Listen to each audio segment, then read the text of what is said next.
You are listening to Middle East Monitor Conversations, bringing you lively discussions with prominent voices from the region and beyond, as we delve deeper into issues shaping the Middle East and North Africa, from politics, the culture, and the arts. Hello, welcome to Memo Conversations. I'm video producer Osman Butt. My guest today is Lina Khatib, and we will be discussing the renormalization of Syria and Assad into the Arab world. Dr. Lina Khatib is a director of SOAS Middle East Institute and MBI Al-Jaber Chair in Middle East Studies, as well as the Professor of Practice at the Department of Political and International Studies at SOAS University of London. Prior to this, she served as Director of Middle East and North African Program at Chatham House. Before that was Director of Carnegie Middle East Center and Carnegie Endowment for International Peace. She is also the co-founder and lead of the Program for Arab Reform and Democracy at Stanford University Center on Democracy, Development, and the Rule of Law, and was a senior associate at the Arab Reform Initiative. She has published several books and is a frequent writer and commentator on current affairs in the Middle East. Lina, welcome to Memo Conversations. Thank you for having me. And it is our great pleasure to have you. And today's topic is obviously something that's, it's been building up for a very long time. But it was on the 19th or 20th of May, 2023, sorry, I'm missing 10 years, where President Bashar Al-Assad, who is the obviously leader of Syria, was invited to the Arab League summit in Jeddah in Saudi Arabia. I'm wondering, Dr. Lina, if you could perhaps talk to us a little bit about the significance of what happened at the Arab League summit and, why did it happen? Yeah, the Arab League summit that you refer to happened on the 19th of May, 2023. And it was the first time that Assad makes an appearance because Syria had been suspended from the Arab League following the uprising in Syria in 2011 that President Bashar Al-Assad and his regime cracked down on with sheer violence and brutality. So this was the first time since then that Bashar al-Assad makes such an appearance. And therefore, it was significant. After more than 10 years of isolation at the regional level in the Arab world, there is Assad publicly embraced by the Arab League, particularly Saudi Arabia, because the Crown Prince Mohammed bin Salman was the one to greet Assad. And this was done, obviously, very publicly. And it sent a very strong signal that this, in a way, long chapter of hoping for regime change in Syria is sadly well and truly over. Yes, and what was actually discussed at the Arab League summit, and was anything, obviously it's a symbolically very important moment, and symbolically it symbolizes Assad's renormalization and attempts at regime removal, or at least his removal, at least as far as the Arab League states are concerned, is now officially over. But at the conference itself, did anything concrete materialize in any of the other outstanding issues that they have? I guess it wasn't surprising that the speech that Bashar al-Assad gave at the Arab League summit contained very little substance. It was a speech that could have been given almost at any time, talking about returning to the Arab fold, and as if war had not really happened. He just did not acknowledge any role for himself or his regime in what's been happening in Syria over the last 10 years. In a way, he regarded it as his legitimate right to be re-embraced in the Arab world at the regional level. And here I want to emphasize the regional level because not all Arab countries are welcoming this move.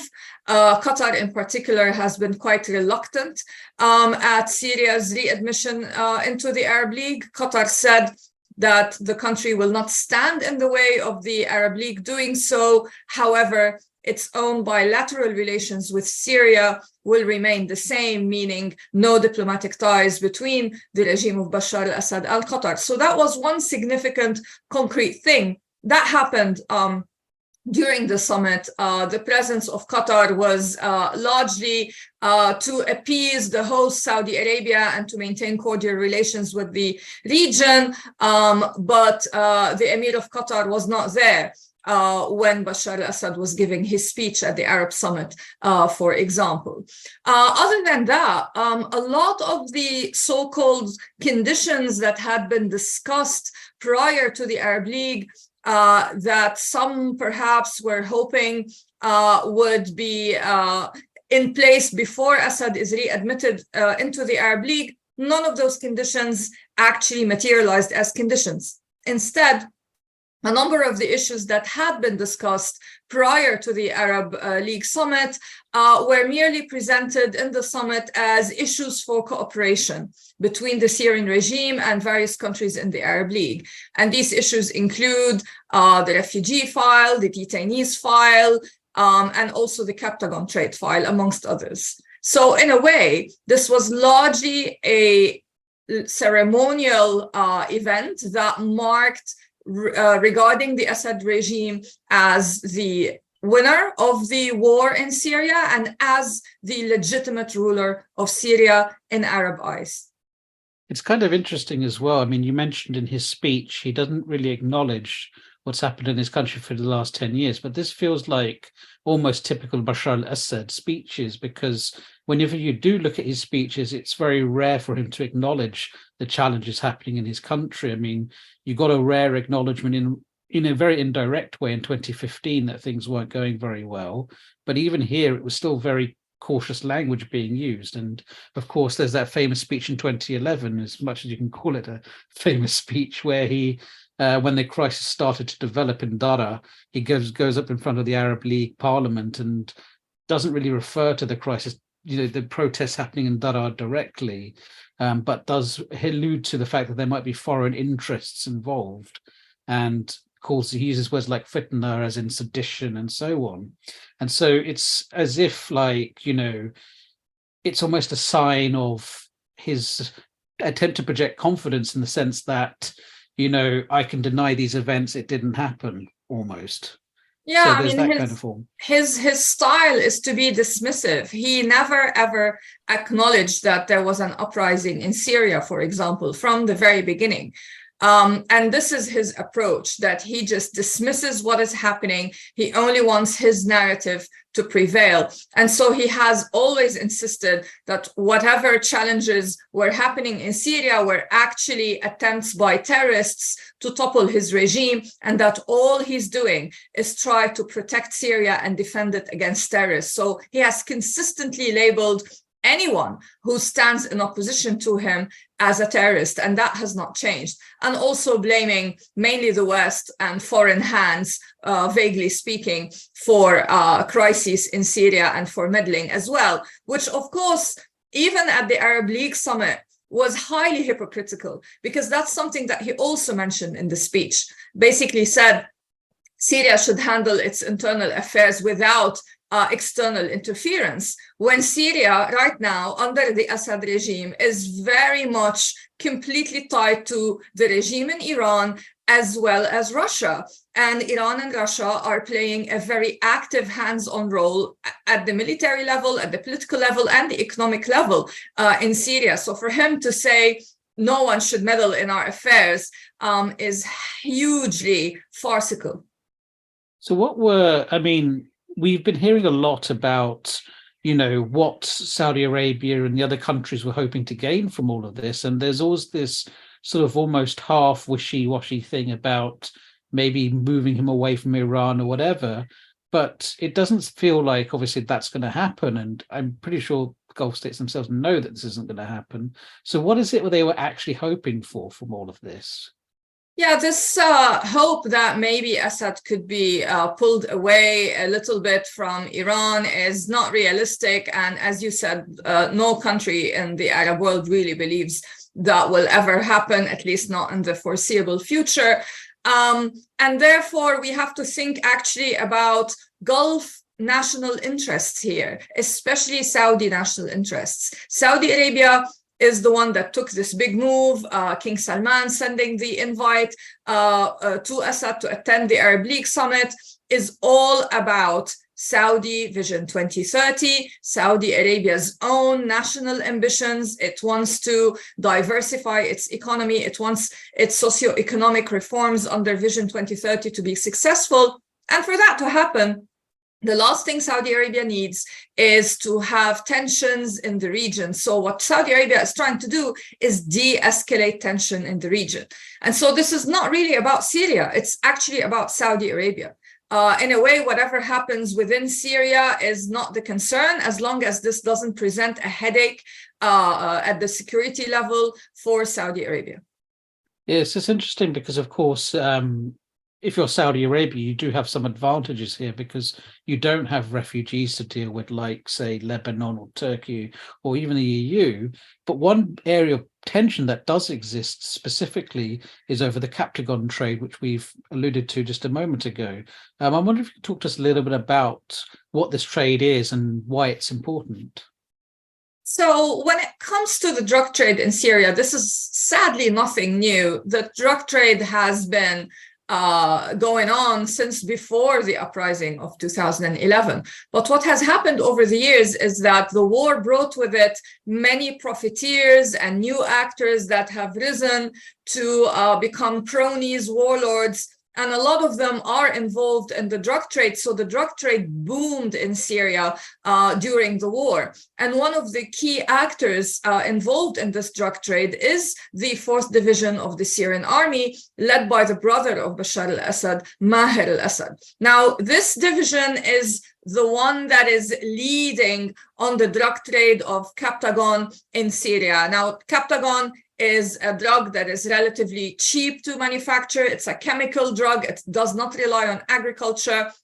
It does not need sophisticated labs to be manufactured. And the Captagon trade basically became so big in Syria that Syria came to be known as the Captagon capital of the world. And the Captagon trade is flowing in many directions, and one of those directions is the Gulf. So there have been a number of seizures of Captagon shipments being smuggled to Saudi Arabia through Jordan, amongst other routes. And so Saudi Arabia, of course, would like this Captagon trade to be well put under control and, of course, to just end.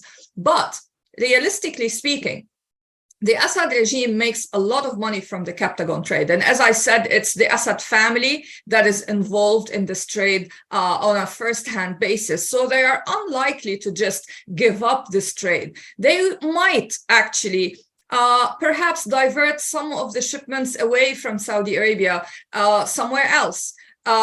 In return for some sort of financial compensation, perhaps under the umbrella of early recovery, for example. It doesn't have to be direct financial compensation from Saudi Arabia. As long as Assad feels that, you know, the regime is getting something in return, he might turn off the tap a little bit. But I don't think that this drug trade is going to completely end as Saudi Arabia perhaps hopes.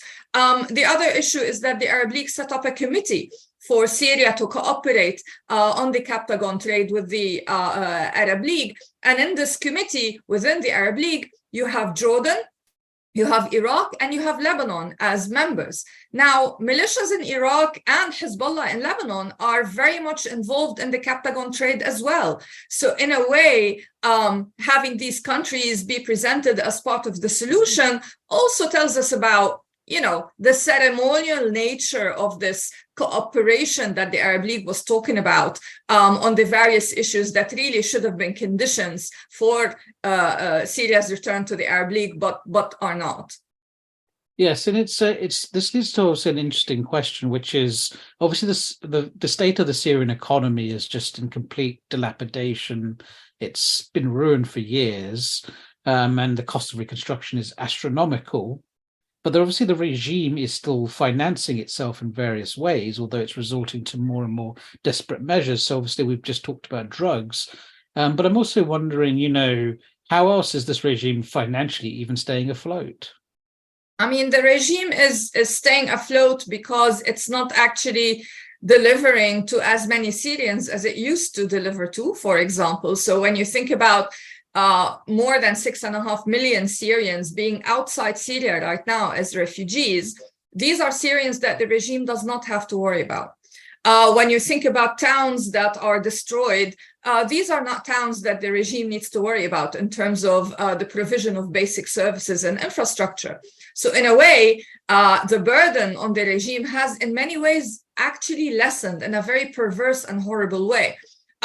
Then you have, of course, the Captagon trade that we talked about. We need to clarify here that this money coming in from this trade is not going to the Syrian state budget, and it is not being spent on infrastructure for the people that the regime is still responsible for or trying to provide for. This money is completely outside the state system. It's not going to fund the army. It's not going to fund ministries or municipalities. It's lining the pockets of the cronies and the warlords and those involved in the 4th Division of the Syrian army and the regime circle, basically. So you have money flowing in, but a greater gap than before, I would imagine, between the haves and have-nots in Syria.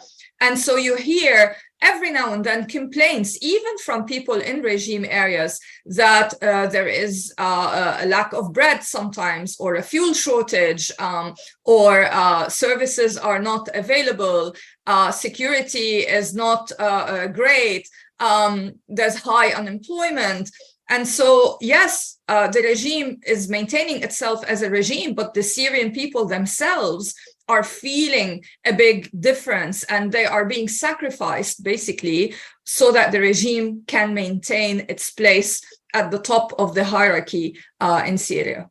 It's also interesting to point out as well that when we talk about regime areas, it's really dependent on the area we talk about in terms of who's actually patrolling that area, because of course in large parts of Syria there is no longer, or at least, you know, official representatives of the state in terms of law enforcement, in terms of these other things, either have very minimal or have limited presence in many areas. And really it's militia groups who patrol in some parts of Syria, whereas that's not the case in others. So there's, in a sense, no provision that way, but also it's not the regime directly ruling in some ways, it's militia groups. So talk to us a bit about that dynamic between the militia groups and the regime there. Yeah, I mean, the war brought with it many militias because the regime needed them after the Syrian army faced a lot of challenges because of defections. As we know, many people left to join opposition groups and rebel groups, or just to flee because they didn't want to fight other Syrians. So the Syrian army's capacity was reduced. And meanwhile, the regime also was fighting an asymmetrical war, and militias are convenient in this kind of setting. Plus, you had Iran in particular funding militias in Syria, not just Hezbollah coming from Lebanon, but actually some fighters from other places in the world that Iran was training. And all of those militias were fighting alongside the Assad regime, plus forces like the so-called National Defense Forces, which are Syrian, but are considered an auxiliary force to the Syrian army. So they are a militia, but they're regarded as legitimate in their role in so-called national defense in Syria. So with time, of course, and it didn't take a lot of time for these actors, these militias, to see in the war a lucrative economic opportunity.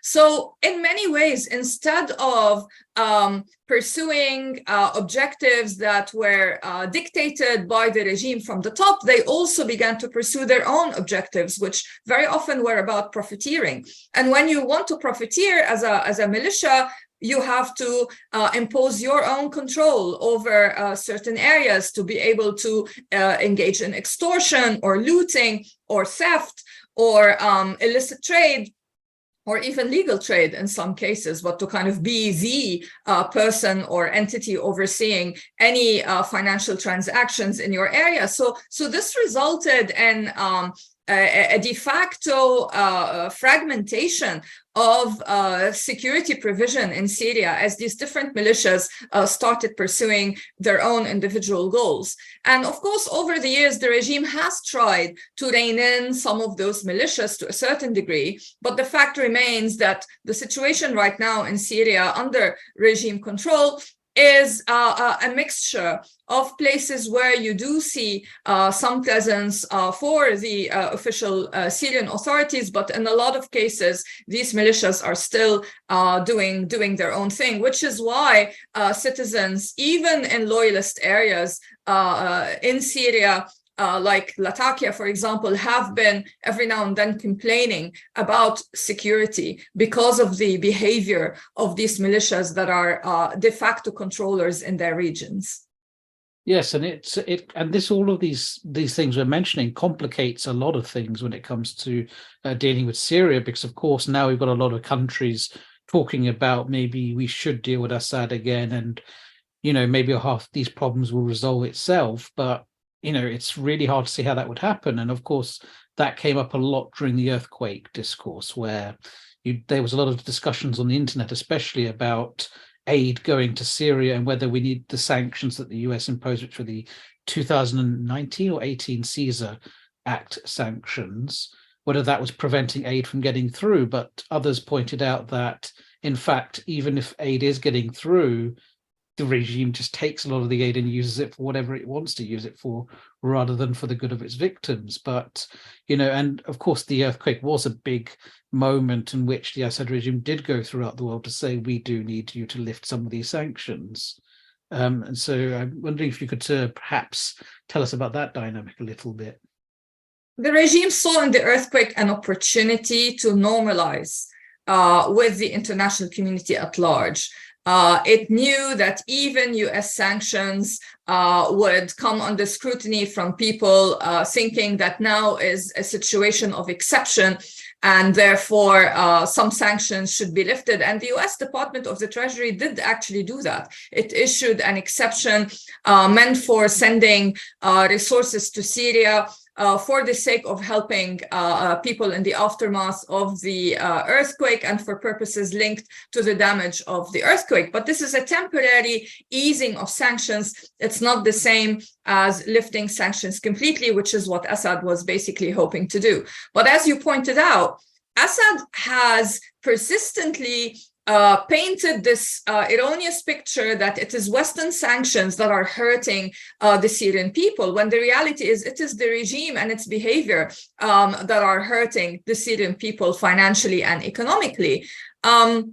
The sanctions target regime entities in Syria, and they have always had a humanitarian exception anyway. So what we saw with the temporary easing that I talked about in the US is to broaden any financial transaction with Syria to not just be limited to humanitarian aid, but humanitarian aid was always there as an exception, even in US imposed sanctions. And so when it comes to aid, the sanctions were never a hurdle for the distribution of aid anywhere in Syria. But the Syrian regime wanted to be in control of any aid being sent to Syria and to be able to decide where this aid is deployed. And of course, the regime has never acted equitably in this regard. So, even if the international community at large said, okay, Assad can and should receive foreign aid to help the victims of the earthquake, there were no guarantees that Assad was going to make sure that this aid reaches its intended recipients. The diversion of aid has been a very persistent problem in regime-held Syria.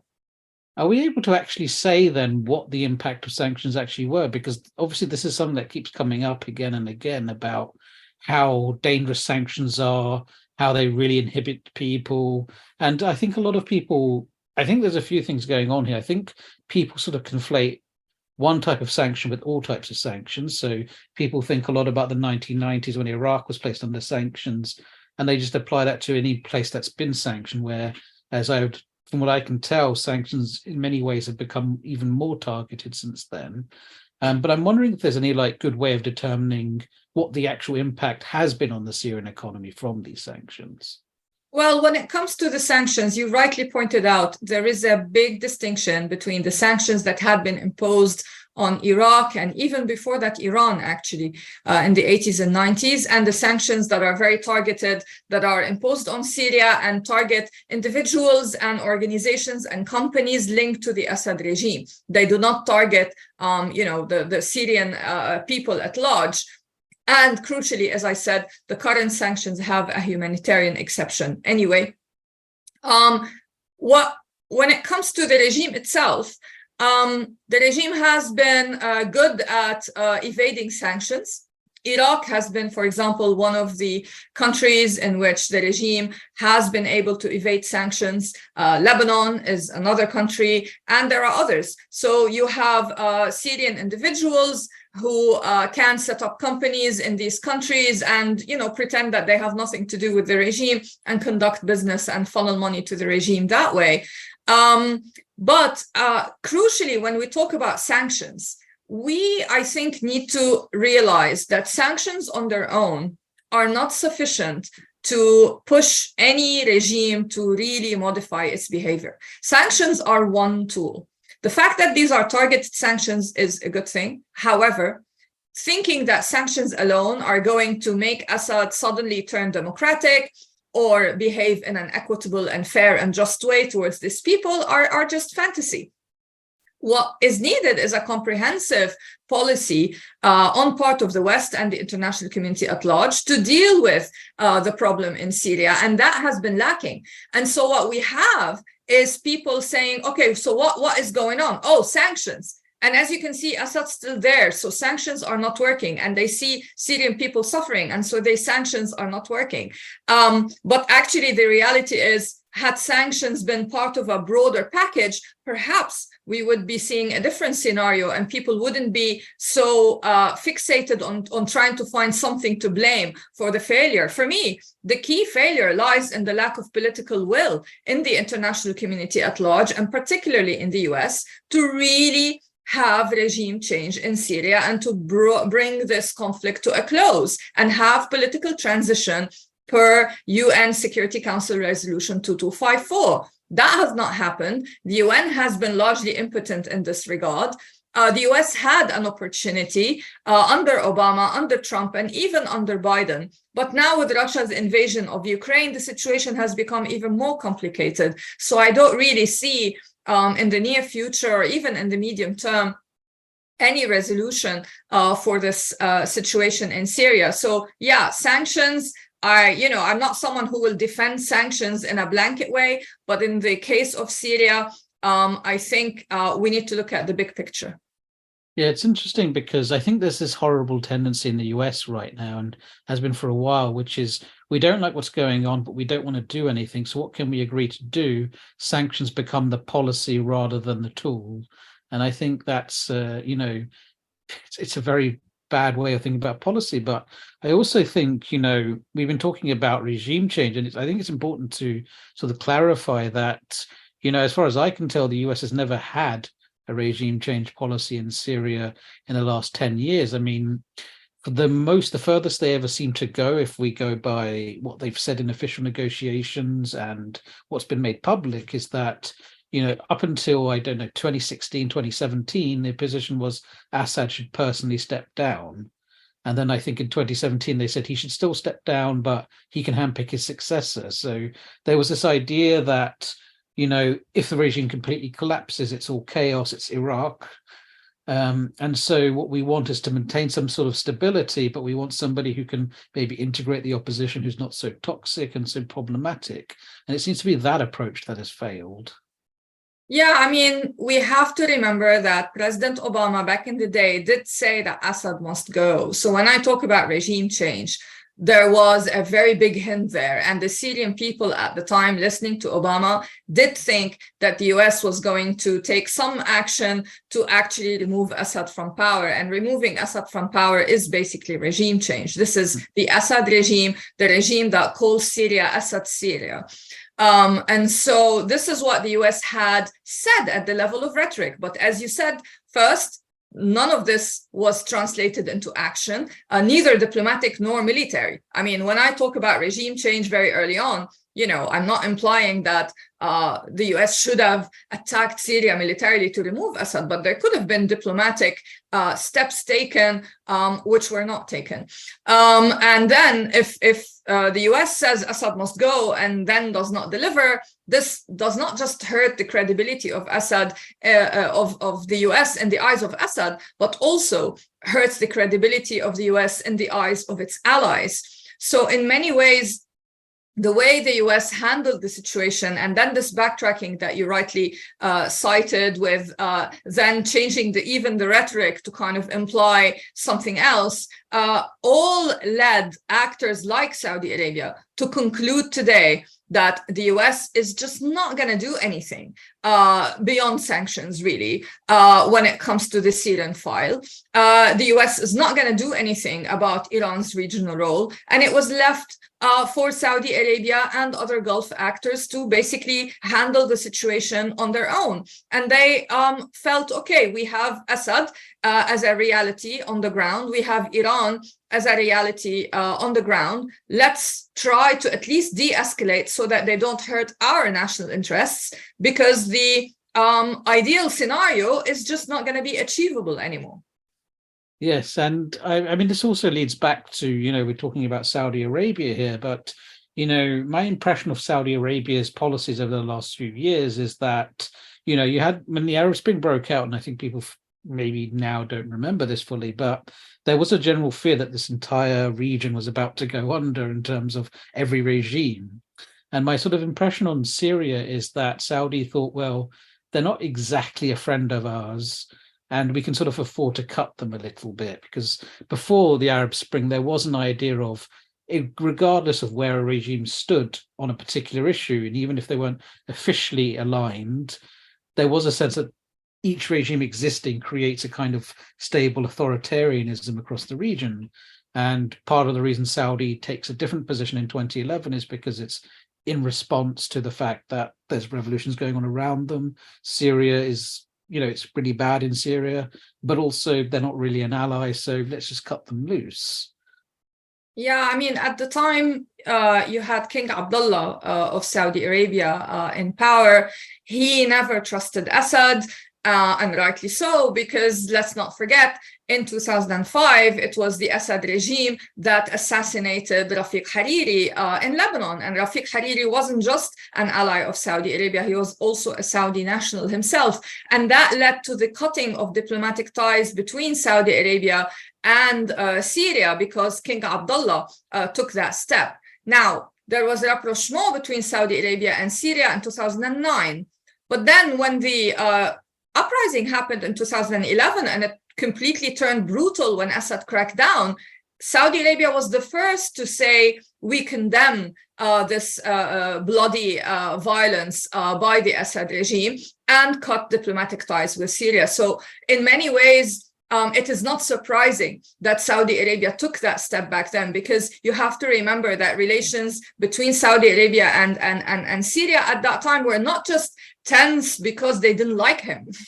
There was a very concerted effort by the Assad regime, starting with the assassination of Rafiq Hariri and moving on to the assassination of many leading thinkers and political figures in Lebanon who were standing against Bashar al-Assad's ambitions in Lebanon, who were also killed. And therefore, Saudi Arabia, was, in my view, legitimate in not trusting the Assad regime. And so, what we are seeing today, is still part of the big picture, in which, in my view, I don't think Saudi Arabia trusts the Assad regime, and I don't think we should think that Assad's return to the Arab League means that Saudi Arabia is going to forget, even under its new leadership, forget about this legacy. It's just pragmatic on part of Saudi Arabia and others in the Arab League. And as I said, the absence of US support has played a huge role in pushing regional actors towards this pragmatism. Yes, and it's kind of an interesting one as well, because of course we still have refugees, and they're the other aspect of this thing. I mean, of course, from Saudi's perspective, it's not a major issue. They don't have a pressing concern with it, but Lebanon, Turkey definitely does. And there's this idea that by renormalizing with Assad, we can somehow resolve the refugee crisis, which just seems completely far-fetched. So could you talk to us, why do people believe renormalizing with Assad will somehow resolve the refugee crisis? I mean, the irony is that the two countries in the Arab world that have the most Syrian refugees, which are Lebanon and Jordan, never actually cut diplomatic ties with Syria after 2011. So these are two countries that always maintained their political relations with Syria. I mean, Jordan may have downgraded a little bit, but it never cut the ties, and Lebanon never even downgraded.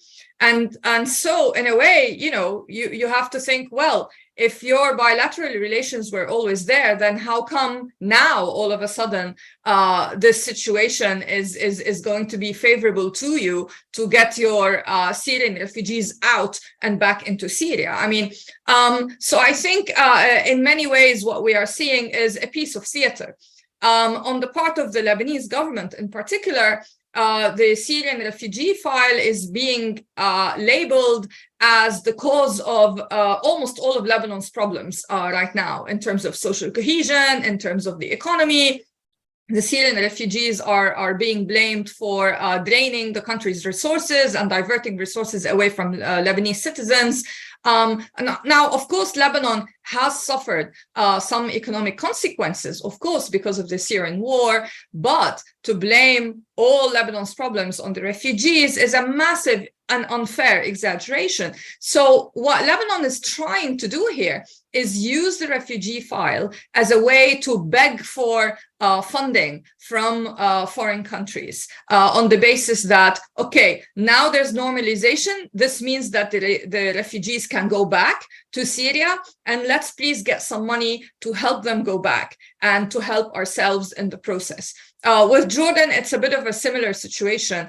And I would say the same applies to Turkey. So in a way, the refugee file now is being used for political reasons, as well as a way for countries to try to acquire some funding. But realistically speaking, although Lebanon has unfortunately sent thousands of Syrian refugees by force back to Syria, the fact that the country has 1.5 million Syrian refugees means that even if it wants to send, all of them by force, practically it's not going to be possible for Lebanon to do so.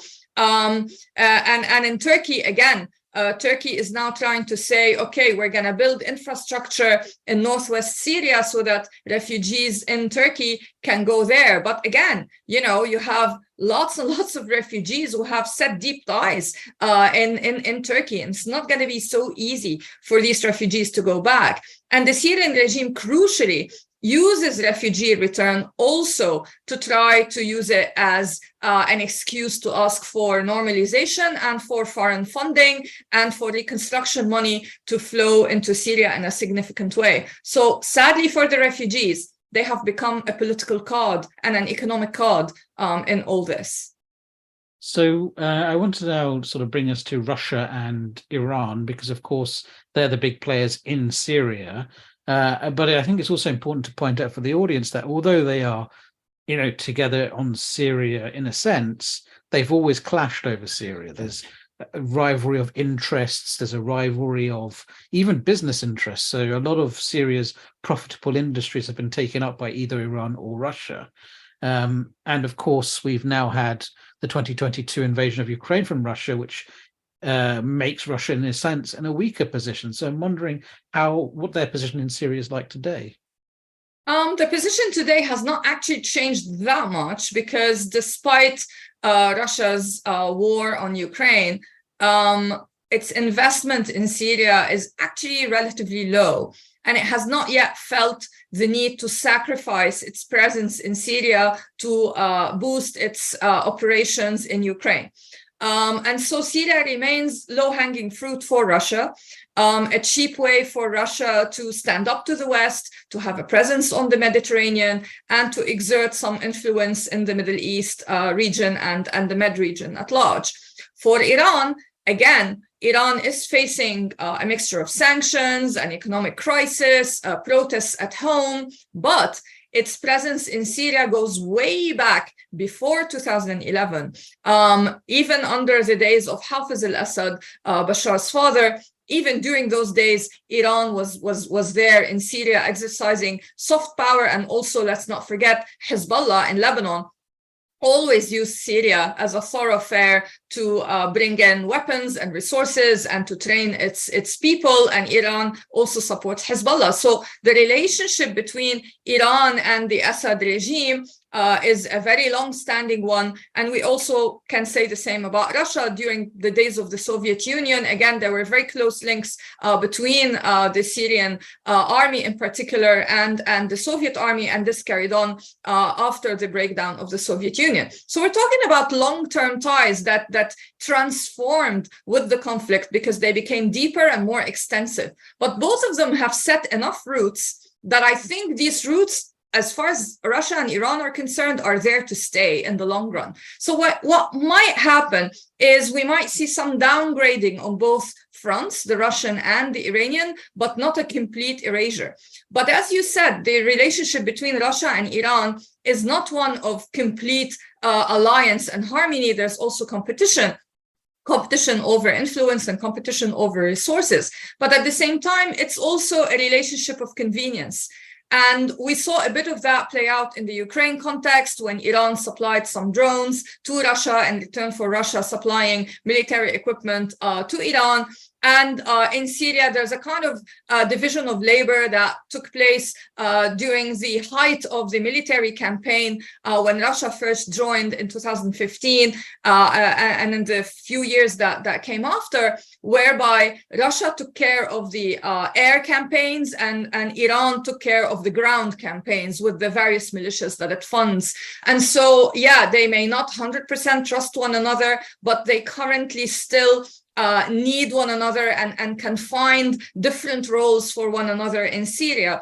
And yeah, sometimes there have been some tensions over, for example, economic contracts, with the Syrian government taking some contracts from Iran, giving them to Russia, etc. But ultimately, they are also being very pragmatic in this context, and they both see in it, something strategic and long-term for themselves, and are not likely to give up on Syria for that reason. So I mentioned what Russia gains, what Iran gains is not just support for Hezbollah, which is essential for Iran, but in general, just increasing its influence in the region is very important, and it's not going to give up on Syria, even if it rolls back its existence. So in a way, Iran and Russia will just have to find ways to coexist in Syria to be able to meet their long-term strategic objectives in the Middle East and the Mediterranean. Okay, so my last two questions are, is the war in Syria actually over? Because obviously that's a big thing that's coming out with people saying, well, the war's over now, war's over. But, Idlib is still not under Assad control, and it's not clear whether, he would ever get it, because obviously Turkey's there. But even if there wasn't, it's not really clear whether there's interest from his allies to do so. So I'm wondering, is the war actually over? The war is not over. And when we say war, we have to remember it's not just about active combat and airstrikes every day. First, in northwest Syria, the airstrikes are still happening. People are still being killed by the regime and by Russia. Iranian-backed militias are still engaged in military activities. And then you have the other jihadi groups. Let's not forget, we talked a lot about the Iran and Russia and regime side of the story, but then there's the other Islamist jihadist extremist side of the story, which remains a problem, especially in northern Syria. ISIS, for example, has not vanished either. You have HTS in northwest Syria trying to rebrand itself as a political actor, but then you have other extremist groups that are still active in that region. So war is ongoing. I don't think Turkey is going to give up on the territory that it has practically seized in northern Syria either, mainly because Turkey sees in the Syrian context an opportunity to prevent Kurdish entities from establishing an autonomous region on its border. So having a physical presence on the ground prevents that, and so Turkey is not going to give up on that. And meanwhile, in southern Syria, every now and then, we hear reports of also clashes happening, also because people there are maybe under regime control, but not 100% loyalist either. Plus, when it comes to war, it's not just about fighting. It's when we talk about conflict, we have to think about the kinds of violence that people endure. And it doesn't have to be just through guns. And that is the situation that sadly is happening across Syria. I mentioned the behavior of the rogue militias, people struggling economically, people being persecuted. The Assad regime continues to crack down on anyone who dares speak up. Human rights are not there. So, it's not like Syria has suddenly become a peaceful place. It's not a safe place. It's not a safe place for refugees to return, and it's not even a safe place for a lot of Syrians that are stuck and just having to make do. Okay, last question.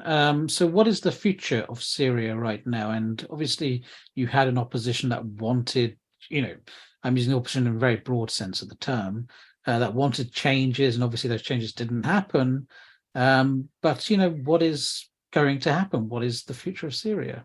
I mean, right now, the future looks very bleak because the hopes that there's going to be regime change, or as the UN calls it, a political process, are vanishing. The opposition are now relegated to just few channels of influence, mainly in Turkey and Qatar. But the European Union is still sympathetic, the US nominally so, but they do not have the leverage anymore to really influence the situation in Syria. I mean, the US could have, but chose not to. We talked about that. So what's left for the Syrian opposition? I think they just are now increasingly going down the accountability route, which I think is important. So even if political change cannot happen in Syria in the foreseeable future, these trials that are happening, in particular in Europe, regarding war crimes and seeing people from the Syrian regime, and actually not just the Syrian regime, but anyone